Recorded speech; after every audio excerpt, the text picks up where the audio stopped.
Bismillahirrahmanirrahim. Alhamdulillahirabbil alamin wassalatu wassalamu ala asyrafil mursalin wa ala alihi wasallam.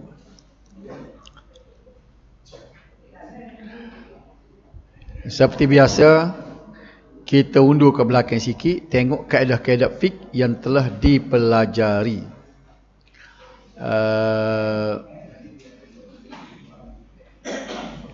Semua kaedah ada 5. Tak banyak dah. Kaedah ada 5 saja yang telah kita belajar. Kaedah pertama, al-umur bimaqasidiha, setiap perkara dinilai berdasarkan niat. Yang kedua, kaedah kedua, al-masyaqqah tajlibut taisir, kesukaran membawa kepada kemudahan. Kaedah ketiga, al-yakin la yuzal bisyakki, keyakinan tidak hilang ataupun terbatal dengan keraguan. Hari ini nak masuk kaedah yang keempat. Tak banyak dah, ada 2 lagi kaedah. Kaedah yang keempat, ad-dararu yuzal. Ad-dararu yuzal, kemudaratan.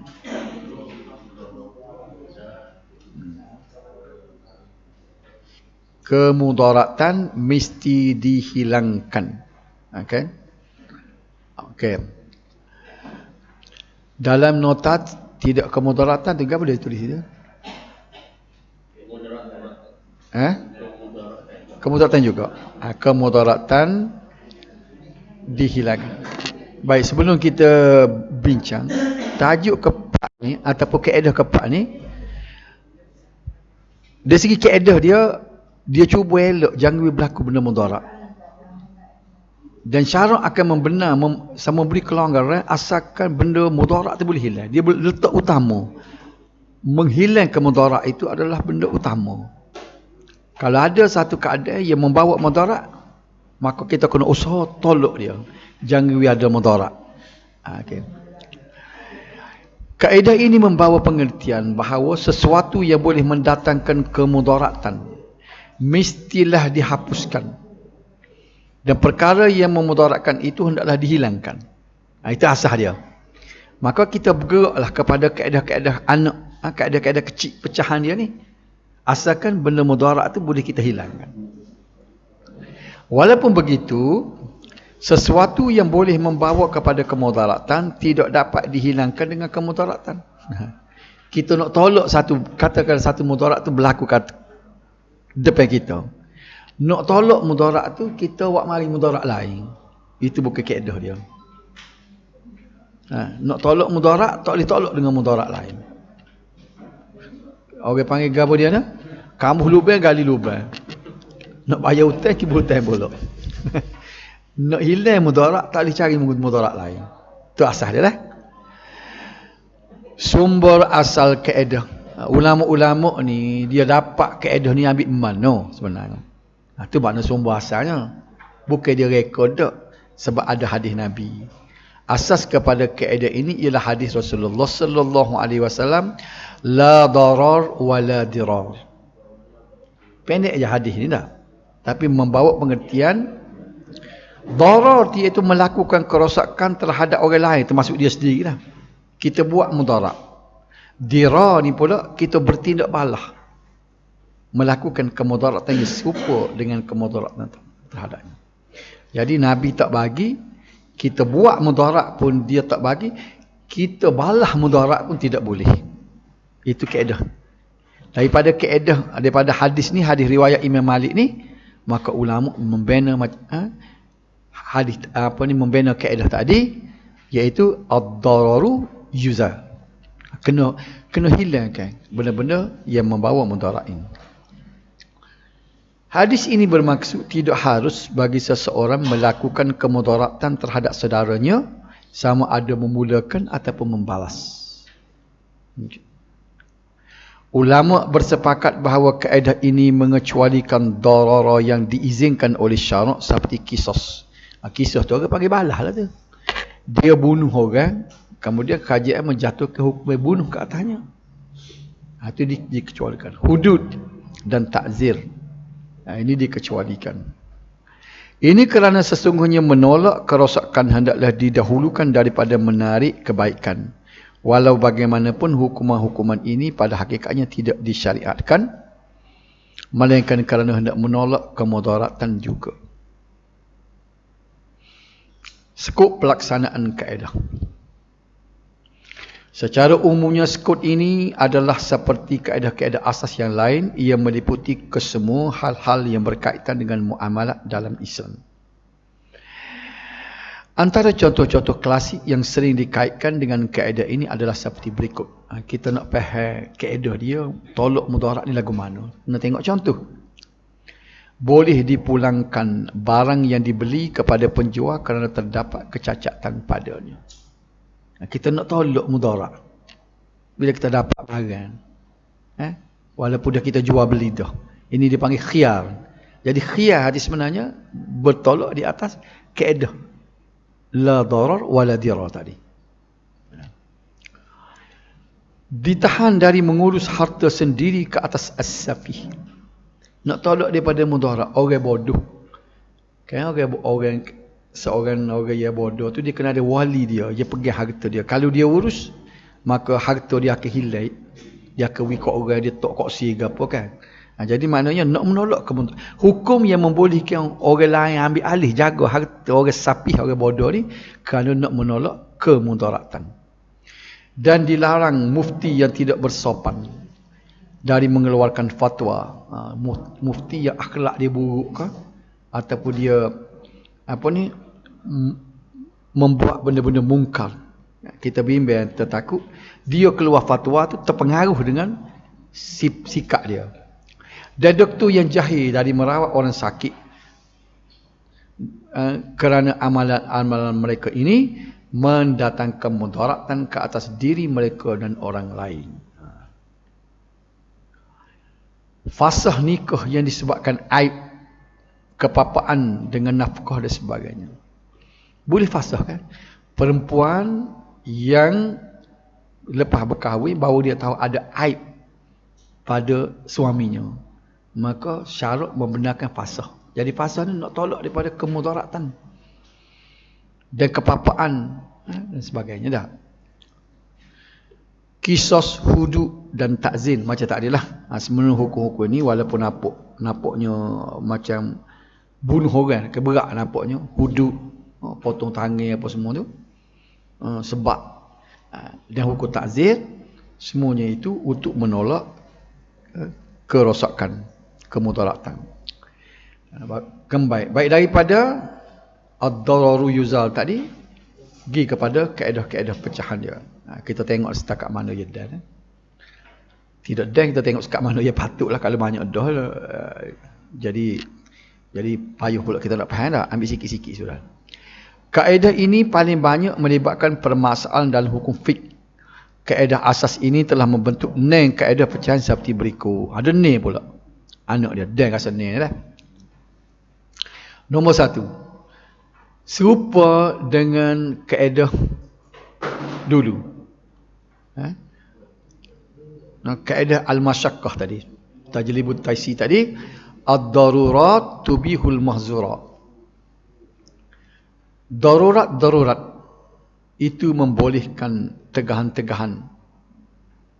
Kemudaratan lah disebut situ kemudaratan. Saya terjemah sini darurat tu. Apa dia makna ni? Serupa kaedah dulu ni. Kaedah pecahan ni dia berkongsi sama. Dalam al-masyaqqah tajlibut taisir pun ada, dalam kaedah ad-darur yuzal pun ada. Sebab tu kaedah ni amat mustahak sekali. Tidak ada ulama-ulama fiqh yang tak hafal kaedah ni. Ad-darurat tubihul mahzurah.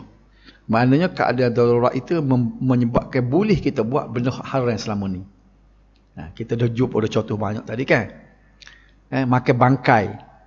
Apabila keadaan darurat itu menyebabkan boleh makan bangkai. Jadi tak berdosa makan bangkai. Kaedah ini juga adalah merupakan kaedah pecahan di bawah kaedah asas al-masyaqqah tajlibut taisi dulu. Ada juga kan ni? Daruratnya ada juga. Yang telah dibicarakan di pada 2.3.3 yang lalu. Cuma bahagian ini memberi tumpuan kepada aspek kemudaratan.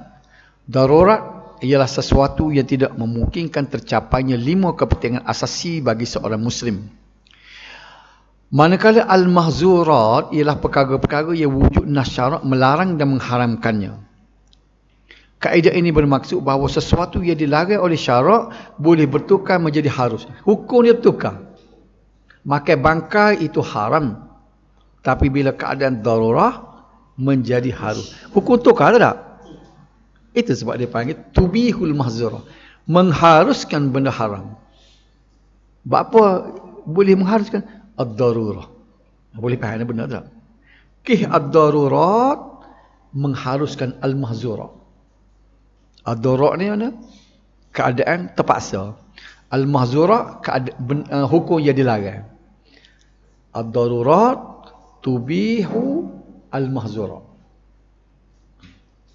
Boleh faham tak? Ha? Tak buat dosa maknanya. Harus boleh buat. Tu tengok keadaan pula. Kalau ada pula benda tu perikat nak menyelamatkan nyawa tu kena wajib. Ada benda tu boleh saja lah. Kita tengoklah contoh tengok keadaannya. Tapi hukum asalnya haram menjadi harus.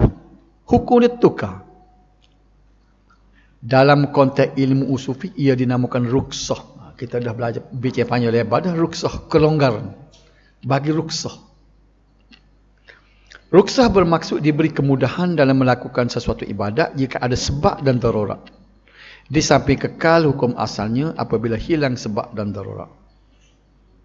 Contoh, harus melapaskan kalimah kufur jika dipaksa oleh musuh, tetapi hati tetap beriman. Kerana Allah Subhanahu wa taala berfirman dalam surah An-Nahl ayat 100, "Man kafara billah min ba'di imanihi illa man ukriha wa qalbuhu mutmainnun bil iman."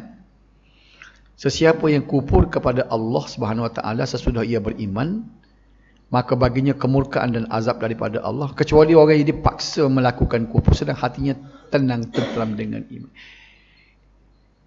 Yang tidak dibenarkan kufur. Orang paksa suruh kufur memang tak boleh tu. Tapi melapaskan kufur, hatinya tetap. Artinya tidak kufur juga. Pasal apa awak tukar agama kerana dipaksa? Itu tak boleh terima tu. Wak lolok boleh. Apabila tahap mana ia boleh? Wak lolok tu apabila nyawa terancam, sebagaimana keluarga Yasir lah, Ammar bin Yasir. Di ayat Quran pun sebut tadi, cuba tengok ayat tadi, dia kata sesiapa yang kufur kepada Allah sesudah ia beriman, maka baginya kemurkaan dan azab daripada Allah Subhanahu wa taala. Mana tak boleh kalau kufur tukar masuk kafir kerana dipaksa, memang tak boleh. Kalau masuk hati-hatilah. Cuma dia boleh dipaksa, hati dia tetap Islam, cuma lafaz dia saja dibenarkan. Pasal apa boleh dibenarkan? Sedangkan lafaz pun jadi kufur. Kan kita kufur ni dia boleh jadi antara 3 saluran, sama ada perbuatan, perkataan atau hati. Itu dalam keadaan biasa, tapi dalam keadaan ruksah, keadaan darurah, maka dia beri ruksah biar mulut saja. Tapi hati kena tetap. Tapi kalau pergi dengan hati-hati, orang ni tak boleh dah. Islam tidak benar kalau pergi dengan hati-hati. Hati pun muka orang tak tahu apa dia pergi juga. Tidak dibenarkan. Yang kedua, harus makan bangkai ketika darurat. Ni tak payah bincang dah, acak kali dah bincang ni dah. Yang kedua, harus memandang aurat pesakit kerana darurat keperluan dalam urusan perubatan. Juga dibincang panjang lebar dalam kaedah yang lalu dah. Dalam kaedah al-masyaqqah tadi. Kaedah yang kedua juga nak serupa dengan kaedah dulu juga. Ad-darurah tuqaddiru biqadariha aw ma ubihu lid-darurah yuqaddiru biqadariha. Sesuatu yang diharuskan kerana darurah dihakkan mengikut kadarnya saja, atau yang dibolehkan dalam hak kemudaratan itu hanya ukuran perkiraan mudarat saja. Dia bagi setakat perlu saja. Macam disebut tadi, boleh melihat aurat pesakit setakat yang perlu. Lebih pada keperluan, itu sudah jadi haram. Doktor laki-laki ataupun doktor wanita sendiri kan. Aurat sama wanita pun ada, betul tak? Tapi dia boleh tengok aurat bila doktor wanita tu buka pakaian dia di tempat yang haram sama-sama wanita. Bila dia buka tu setakat itu saja. Kalau dia lebih pada tu, itu dia kena jujur pada diri dia lah. Dia kena jujur. Kalau dia tu tipu pesakit, dia kata kena akak sikit lagi, dia kata padahal dia ada kepentingan lain dah. Jadi apabila dia melebihi daripada hak yang dikadar dia tu, maka ketika tu dia tak jadi harus, jadi haram dah. Harus setakat yang kadarnya. Sebab tu dia sebut sini tuqaddiru biqadariha, dihakkan mengikut kadarnya sahaja. Mudah nak faham tu tak? Tidak ada payah mana tu. Islam mengharuskan perkara dia dilarang ketika darurat kerana hendak menolak kemudaratan daripada manusia. Tetapi tidak seharusnya seorang Muslim mengambil peluang daripada perkara tersebut atas alasan darurat. Macam kalau kita contoh dulu kan, orang nak buat pinjaman untuk pinjaman nak beli kereta pada masa itu tak ada finance cara Islam kan, tahun 70-an dulu. Jadi para ahli ulama pada masa itu disebut ambil setakat yang sangat-sangat perlu. Duduk di kota raya Kuala Lumpur tu nak bergerak payah, nak pergi kerja, maka carilah, dia kata kalau almarhum Dr. Harudin, dia kata cari Toyota bodoh, dia kata. Jangan dia kata ambil loan beli kereta baru, dia kata. Sekat boleh geruk, dia kata, di bandar Kuala Lumpur. Cari dia Toyota bodoh, dia kata. Pasal darurat masa tu. Tapi loan ni tak ada darurat, dah ada pinjaman cara Islam dah kan. Itu masa dulu. Okey. Justru kaedah ad-darurah tubihul mahzurah tetap terikat dengan kaedah lain. Bukan semata-mata bila baca kaedah ni kan, apa benda haram yang boleh buat? Sebab darurah, dia kata. Darurah pun kena baca bersama dengan kaedah tadi. Bi qadariha. Ad-darurah tubihul mahzurah kena baca dengan ad-darurah tuqaddaru bi qadariha. Kena baca bersama dah. Dia buka pintu, masuk sekak boleh ya. Boleh tu dia panggil qadar. Bukan kata bila dibuka pintu pokok masuk habis ya. Okey. Kaedah ma ubihu lid-darurah yuqaddiru biqadariha bermaksud setiap sesuatu yang diharuskan kerana darurat, sama ada dibuat atau tidak, adalah harus sekadar yang boleh menolak kemudaratan. Setakat mananya? Setakat tak ada mudarat, kena berhenti setakat itu. Dan tidak boleh melebihi daripada kadar itu. Ada soalan yang tanya? Mudah tak? Boleh kita kias pada contoh-contoh lain. Firman Allah Subhanahu wa taala dalam surah Al-Baqarah ayat 173, "Famanitturra ghayra baghin wala 'adin fala isma 'alaihi." Maka sesiapa yang terpaksa memakannya kerana sedang ia tidak menginginkannya dan tidak pula melampaui batas pada kadar benda yang dia makan, maka tidak ada dosa atasnya. Jelas ni. Dia terpaksa. Contohnya keharusan seorang doktor lelaki memandang aurat pesakit wanita dibataskan sekadar hajat dan tempat-tempat yang perlu dirawat sahaja. Yang kedua, tidak harus bagi pesakit wanita pergi mendapat rawatan daripada doktor lelaki, sedangkan ada doktor wanita yang dapat merawat. Sekarang ni klinik wanita ada. Ni kena untuk muslimat kita ni kan. Biar tak ada alternatif. Doktor pakar yang nak berubat penyakit itu ada doktor pakar lelaki sahaja. Maka ketika tu boleh gunalah peruntukan ad-darurah tubihul mahzurah dah. Tapi kalau ada doktor wanita, maka kaedah tadi tak boleh pakar. Kan? Sekarang ni doktor bersaling, jadi isu satu ketika dulu dah. Dia kata tidak ada doktor perempuan yang doktor bersalin. Betul kalau gitu Saya rasa ada dah wanita lah. Tu kena tanya pihak pengurusian dia lah. Tapi biar betul-betul darurat sungguh.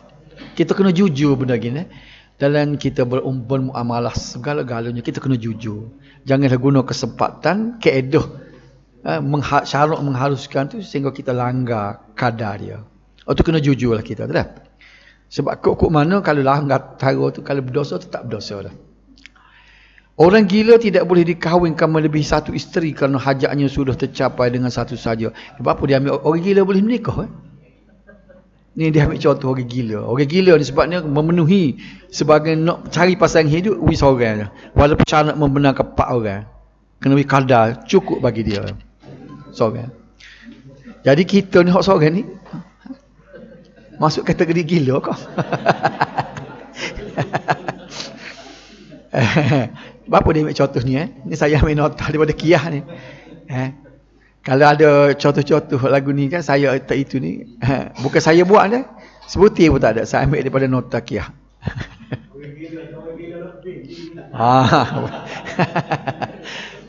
Ada. Ya kepak seseorang yang diminta untuk memberikan pandangan tentang peribadi seseorang peminang memadai dengan cara sindiran seperti katanya tidak sesuai untuk kamu, maka tidak perlu lagi ia menceritakan keburukan peribadi kepribadian peminang dengan cara terperinci. Jadi gini dah. Mengupak membuka keaiban orang ni diharam. Tu asas dia dah. Tapi untuk peminang ni, orang ni dia nak ada seorang, misalnya kita kata seorang laki-laki tu pergi pini anak dia, orang kampung lain. Dia nak tahu peribadi seorang laki-laki tu, dia pergi tanya orang kampung tu, kenalan dia. Jadi orang yang ditanya tadi, dia hanya boleh memberitahu secara ijmal. Dia tak boleh perinci. Tak salah orang ni gini pasal membuka aib dia. Kecuali kalau dosa yang dia buat cara terang tak. Kita tahu benda sehingga dosa yang disusuk kat orang pun, kecacatan peribadi, hak benda yang malu, aib ni kan, tidak boleh dibuka. Dia kata padan dengan kata, tak salah, cari orang lain lah. Buat apa? Tak apalah. Kawan tahu tapi nak sebut payah kata. Saya tahu dia ni tapi saya nak sebut banyak tak boleh. Tak boleh buka keaiban orang. Tapi nak nasihatnya tak salah, cari orang lain. Apa dah? Cari orang lain. Tapi takut dia ada kepentingan pacar orang lain siapa tu? Anak saudara hamba dia tu. Oh, lagu tu Siapa situ tak boleh tak. Ni mana kita gapo dia kaedah tadi? Tuqaddaru bi qadariha tadi. Dibenarkan dikadarkan dengan kadar dia saja. Oh, tapi kita tak cara orang ni dah.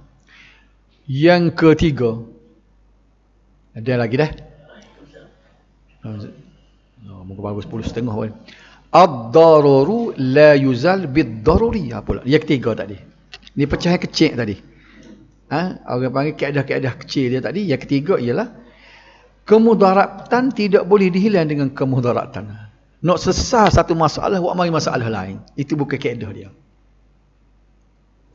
Kemudaratan boleh dihilangkan dengan kemudaratan yang lebih rendah. Tetapi tidak boleh dihilangkan dengan kemudaratan yang sama dengannya atau yang lebih dahsyat kemudaratannya. Sekiranya boleh dihilangkan dengan kemudarat juga, maka tidak berfungsi kaedah yuzalud darar. Dia terbalik saya, ad-dararu yuzal. Ni. Bahkan ia merupakan kemudaratan yang baru diwujud. Tak ada fungsilah asas kita ad-dararu yuzal. Mudarat mesti dihilangkan. Kalau lagu tu orang panggil hilang mudarat, buat mari mudarat lain. Tidak tercapai maksud tu. Contohnya, nafkah tidak diwajibkan ke atas keluarga yang fakir untuk keluarga yang juga fakir. Kerana menolak kemudaratan dari fakir pertama itu menimbul kemudaratan yang sama dengan keluarganya. Dia ni fakir. Orang ni fakir. Tak. Jadi kita nak hilang kefakiran orang ni, ambil harta fakir ni, beri ke fakir ni pula. Jadi tak susah masalah.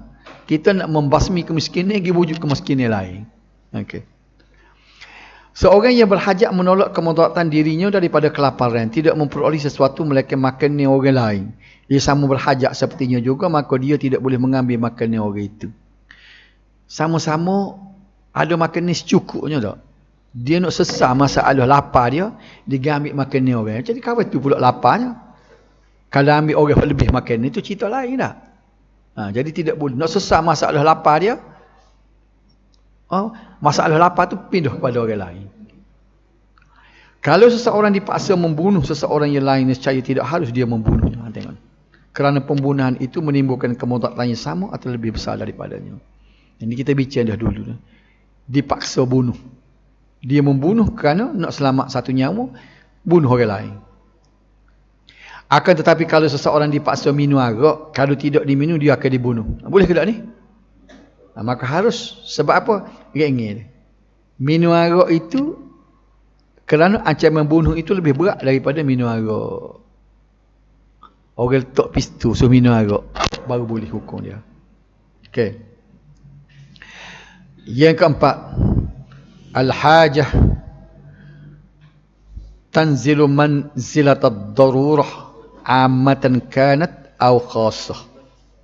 Keperluan tertentu dikira darurat sama ada untuk keperluan umum ataupun khusus. Hajat sekiranya tidak dipenuhi akan menimbulkan kesukaran dan kesulitan. Sedangkan darurah kalau tidak dipenuhi boleh membawa kepada kebinasaan. Gini dah. Dalam hidup kita ni dia ada beberapa tingkat. Nombor satu dia panggil keperluan kita daruriyat. Yang kedua dia panggil hajiyat. Yang ketiga ialah tahsiniyat. Kaji dengar ni tak? Darurah ni makna tak boleh tidak, kena ada benda tu. Misalnya, kelengkapan untuk solat. Hak tu dia panggil darurah. Orang panggil kita kena bermati-mati untuk mendapatkan, menyelesaikan masalah daruriyat kita. Untuk pakaian, untuk semayang, untuk kelap hidup. Kalau tak makan mati, itu dia panggil daruri. Yang kedua dia panggil hajiyah. Hajiyah ni, kalau kita tak mencapai itu, dia orang panggil dia berlaku kekurangan, kepincangan dalam hidup. Tapi tidak sampai kepada mudarat. Kepincangan hidup. Itu dia panggil hajiyah. Ada salah bagi tahsiniyah. Tahsiniyah ni untuk keselesaan. Kereta baru tu masuk dalam tahsiniyah. Kereta tu masuk dalam hajiyah. Kenderaan tu masuk kepada daruriyah. Faham tak? Daruriyah tu kita nak pergi satu tempat, nak kepada kenderaan. Secara umum, sewa kah, dengan motosikal kah, tu asalkan ada kenderaan dia panggil hajiyah. Dia panggil kepada daruriyah. Hajiyah ni kita nak, kalau kita tak ada dia jadi kepincang hidup. Sebab apa? Kena kereta. Sebab apa? Panas, hujan, ada masalah dengan motor. Itu hajiyah dia panggil tak. Setangga lagi dia panggil tahsiniyah. Tahsiniyah ni apa dia? Nak kereta baru. Tak sedap kelih, buruk. Gogeng. Orang kelih pun nampak. Orang kelih nampak apa dia tu? Serabut perut lah kita tak. Tapi nak selesai serabut perut tu dia panggil tahsiniyah. Jadi itu dia panggil prioriti dalam hidup kita kan. Hajat yang bersifat umum diperlukan oleh semua orang dalam perkara yang berkaitan dengan kepentingan awam seperti pemerintahan, pertanian dan perindustrian. Sementara hajat yang khusus diperlukan oleh kelompok tertentu seperti penduduk satu-satu negeri, ahli profesional, individu tertentu atau beberapa individu tertentu sahaja. Ini disebut hajat, bukan daruriyat dah. Maksud kaedah ini ialah kemudahan-kemudahan syarak yang dikecualikan tidaklah terbatas dalam keadaan darurah yang amat mendesak sahaja, bahkan hajat-hajat yang martabatnya kurang dari darurah pun membolehkan pengecualian juga. Jadi mana syarak kita dia melayan juga peringkat hajat. Contoh, diharuskan beberapa jenis akad seperti ijarah, haiwalah, salam dan sebagainya kerana ada nas syarak yang mengharuskannya, seperti pengecualian daripada kaedah umum yang tidak mengharuskan jualan yang tidak wujud. Asalnya jual beli ni kalau barang yang tidak wujud, unjuk-bunjuk ni tak boleh. Tapi oleh kerana kita berhajat kepada benda tu, maka dibenarkan untuk jual salam. Jual beli barang tak ada. Boleh tak boleh? Boleh lah. Mana dia boleh tu boleh benda baru. Bukan asalnya boleh. Sebab tu kata kalau dalam muamalah mazhab Syafi'i dia tak ada benda-benda gini ni. Benda-benda macam apa dia prosedur bank dia buat ni. Al-baik bisaman ajil, al-ijarah, al-waqf, macam-macam lagi tu tak. Tetapi oleh kerana manusia memerlukan asas terhadap akad-akad ini, maka syarat membenarkannya. Yang kedua, harus diterjemuhkan nas Al-Quran bahasa lain, memandangkan perlunya manusia mengetahui hukum Islam dan risalahnya yang universal. Terjemuh Quran itu termasuk dalam hajiyah. Sebab apa? Sebab susah nak paksa semua orang ni biar reti bahasa Arab. Ini adalah kerana tidak semua orang dapat menguasai bahasa Arab dengan asal Al-Quran dengan baik. Yang ketiga, urf dikira sebagai sumber untuk mendapatkan hukum syarak kerana urf selari dengan kepentingan dan hajat manusia selagi ia tidak bertentangan dengan nas. Urf tu ingat lagi tak urf? Mana amalan setempat. Adat. Baru kita nak masuk nombor 5 dengan nombor ni. Taruh lepas raya dah.